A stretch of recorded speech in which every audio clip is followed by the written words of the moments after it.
Wala nang intro-intro. Ang gamit niya kasi ay purong kaliwa. Kaya meron at meron talaga itong kapalit na talaga namang dadalhin niya yung sakit hanggat nabubuhay siya.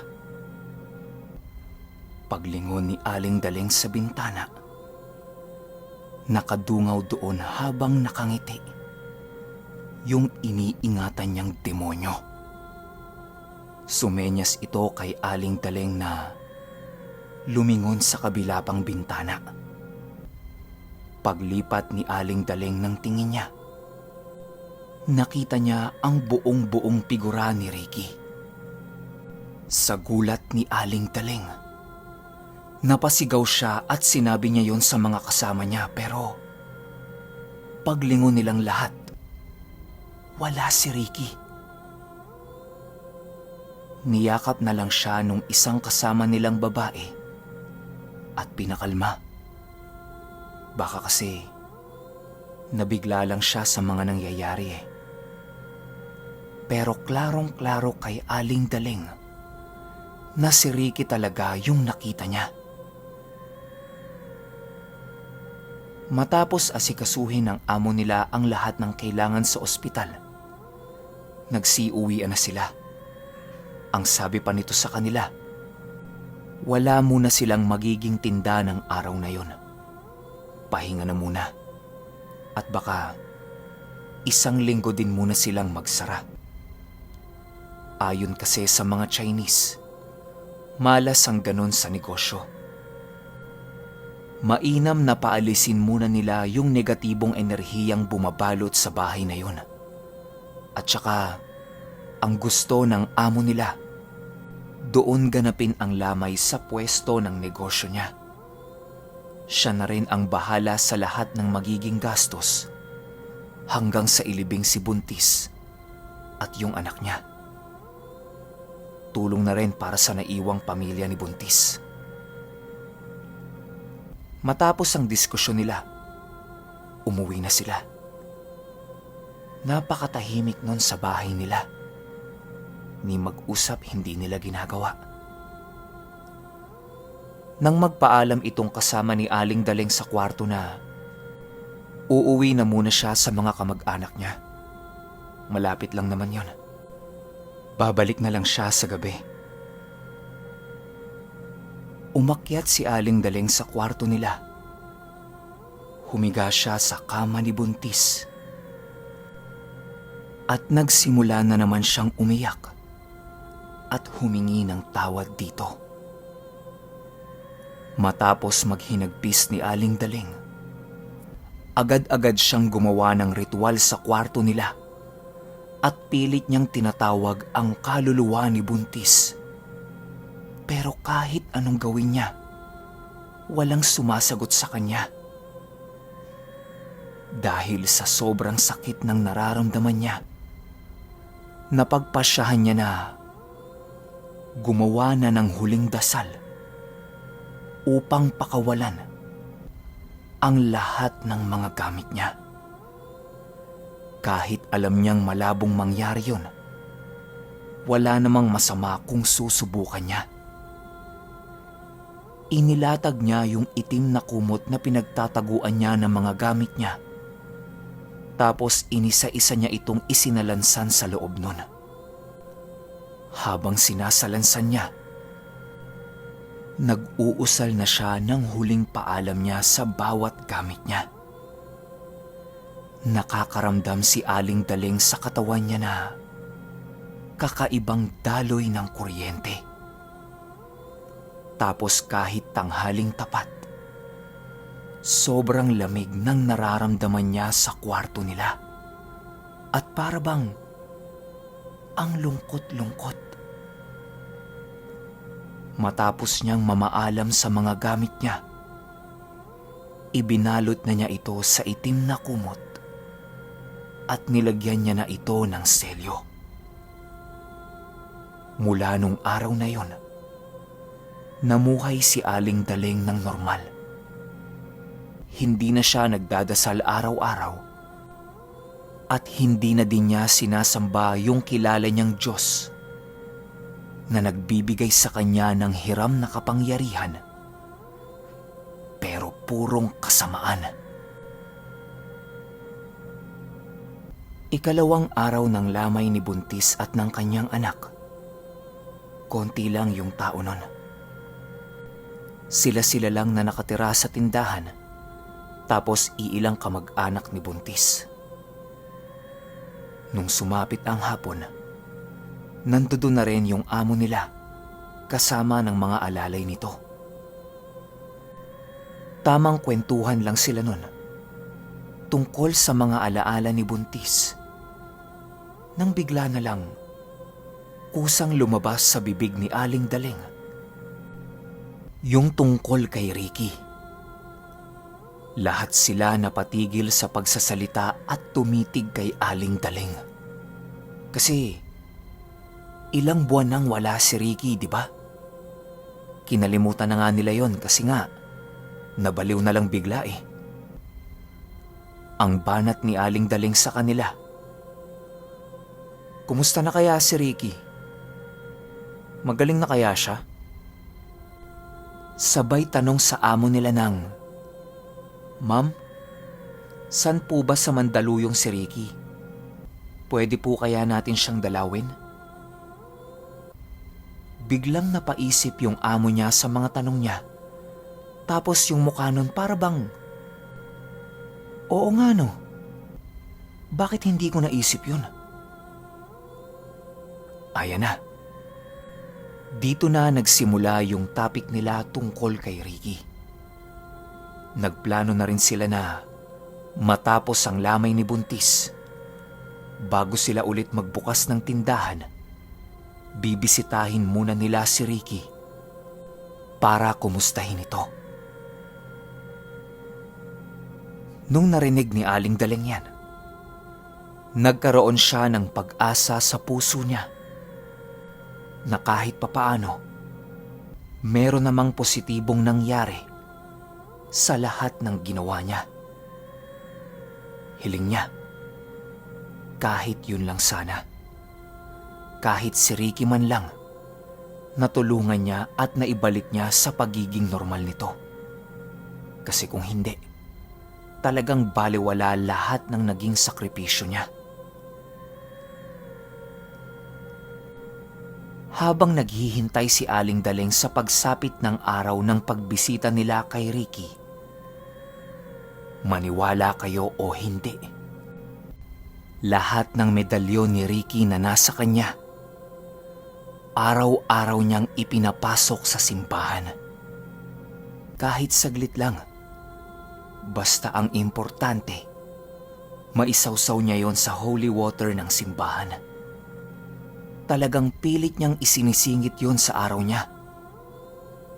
At dahil sa gawin niyang yan, unti-unti na rin siyang natutong magdasal ng mga dasal sa kanan. Pero purong Tagalog pa lang. Nakaramdam si Aling Daling ng kakaibang ginhawa habang isinasagawa niya ang uri ng pagdadasal na yon.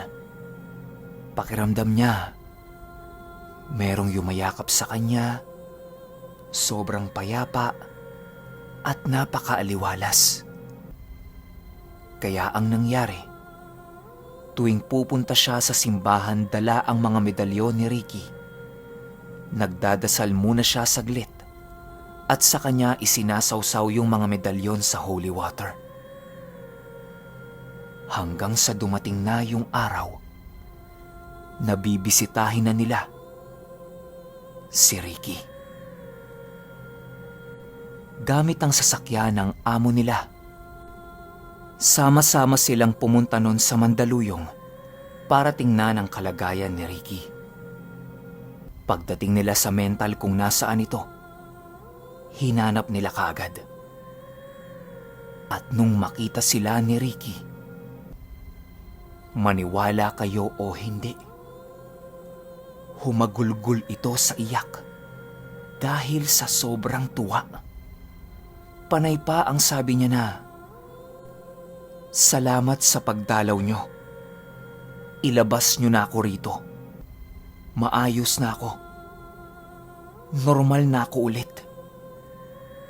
Ate Daling, maraming salamat. Nung narinig nila na nagpasalamat si Ricky kay Aling Daling, nagulat sila kasi bakit nagpapasalamat si Ricky kay Aling Daling? Anong meron?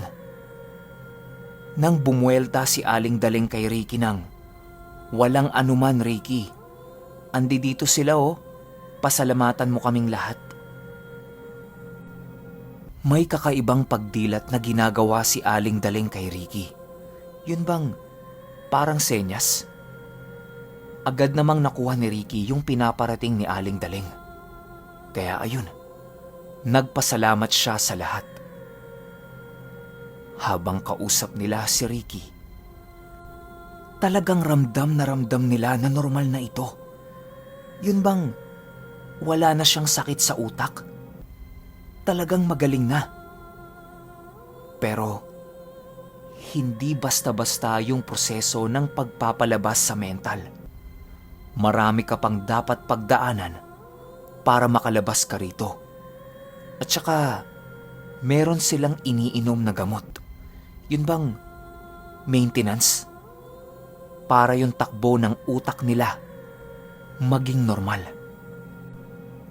Nasa estado pa lang kasi si Ricky na nire-rehab pa lang siya. Wala pa siya doon sa level ng mga nasa underground. Yan kasing mga yan, wala na talagang pag-asa. Si Ricky, rehab lang eh. Gumagaling pa talaga yung mga yan. Pero inaabot yon ng ilang taon. Oh, yung may mga kamag-anak dyan na nasa mental yung kaanak ko, paki-confirm naman. At ayun nga, meron silang maintenance na gamot. Humiling si Ricky sa amo nila na tulungan siyang makalabas para naman mamuhay na siya ulit ng normal. Walang sabi-sabi. Tinupad ito ng amo niya. Pero yun nga, merong proseso itong mental.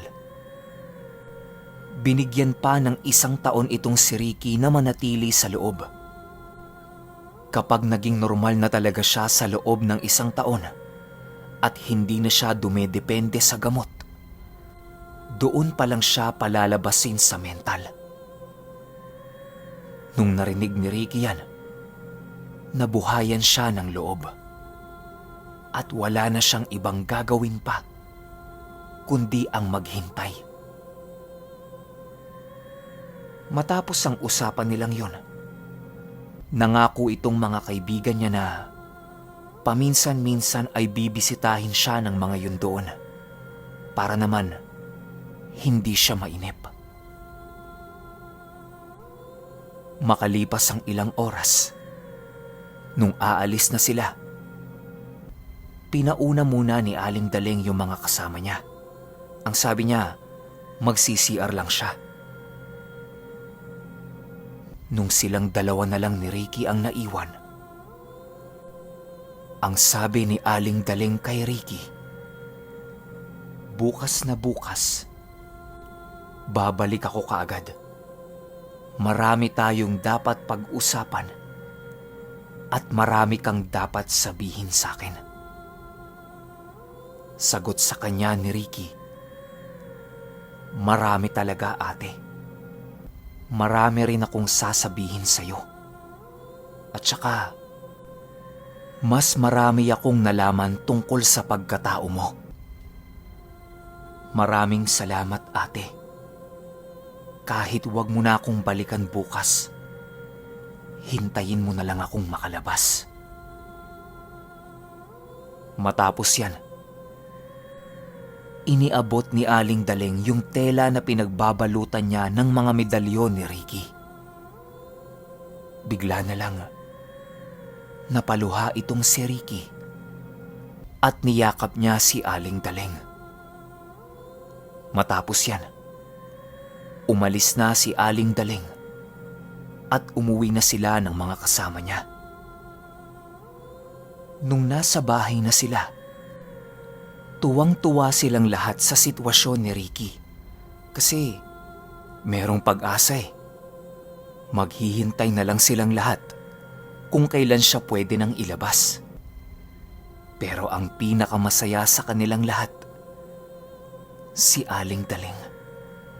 Kasi kahit papaano, merong positibong nangyari sa lahat ng ginawa niya. Pagsapit ng hating gabi, mag-isang natutulog si Aling Daling sa kwarto nila. Wala kasi yung kasama niya sa kwarto eh. Umuwi sa kanila. Habang nagpapaantok si Aling Daling, hindi niya alam sa sarili niya kung bakit hindi mawala-wala sa isip niya yung mga dati niyang dasal. Eh di ba, binalot na niya yun sa tela na itim? Pero ang hindi niya pala talaga alam, nakabaon na yun sa katawan niya. At kahit kailan, hinding-hindi na yun mawawala sa kanya. Nung nakatulog si Aling Daling, pumasok na naman yung espiritu niya sa astral. Nakakapanibago kasi dati-rati, kapag nag-a-astral siya, ang dami niyang nakikitang mga alaga niya.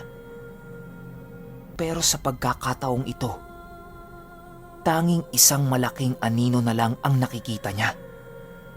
Tapos nasa labas pa ng bahay yun. Sinisipat-sipat lang siya mula sa bintana. Para bang nahihiya ito o natatakot. Tansya niya, yun yung naiwan niyang gabay. O hindi kaya naman, yung demonyo.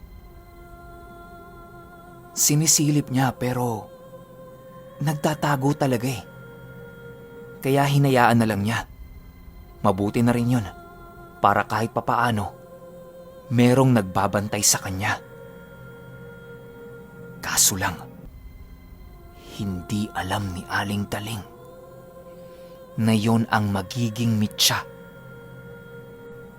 kung bakit babalik siya ulit sa lahat ng gawain niya.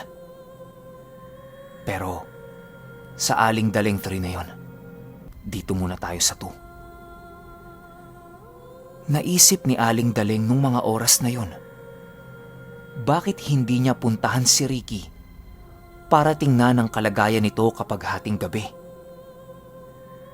Sa isang kisap mata lang, nakarating kaagad si Aling Daling sa lokasyon ni Ricky.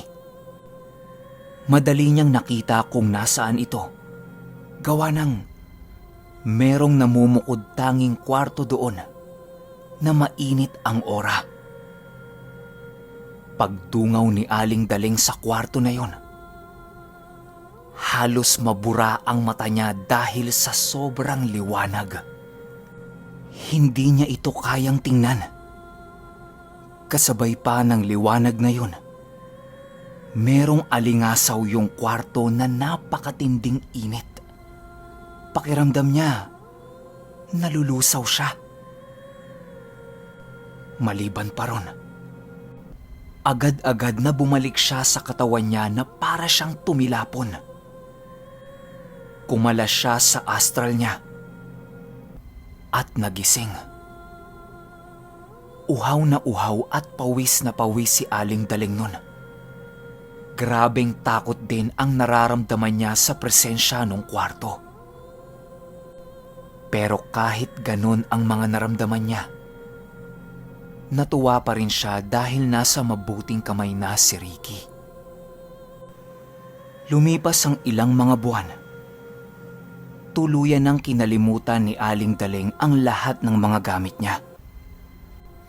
Mas naging malapit na din siya sa Diyos. At tuwing linggo ay nagsisimba na siya kasama ng mga tao sa bahay nila. Nung dumating na ang araw na pwede nang lumabas si Ricky, sama-sama nilang sinundo ito. Wala namang kasing ibang uuwing kamag-anak yun eh. At saka Gusto ding bumalik ni Ricky sa amo niya, gawa ng sobrang laki ng utang niya dito. Gusto niya ding makabawi. Nang makauwi na sila sa bahay kasama si Ricky, nag-celebrate na muna sila. Ang saya nung araw na yon. Akala mo wala silang naging problema, lalo na si Aling Daleng. Hindi pa makapag-usap si Aling Daleng tsaka si Ricky kasi marami pang tao eh. Gustong-gusto na itong tanungin ni Aling Daleng kung ano ba talaga ang nangyari sa kanya at nagkaganon siya. Nung tapos na ang party-party nila, nagkanya-kanyang pasok na sila ng kwarto maliban kay Aling Daleng at kay Ricky na naiwan sa sala. Dito na nagsimulang magkwento si Ricky ng mga nangyari sa kanya.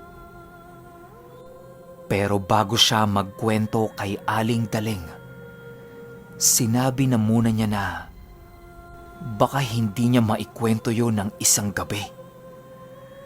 Gawa ng sobrang daming nangyari sa kanya na maski siya, hindi niya rin maipaliwanag.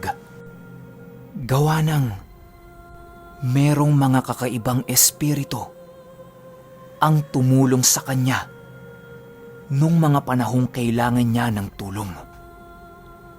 At magsisimula ang kwento ni Ricky nung araw na nakita niyang walang malay si Itang sa lapag ng bahay nila. Okay, akala ko ito na yung finale. Pero hindi pa pala.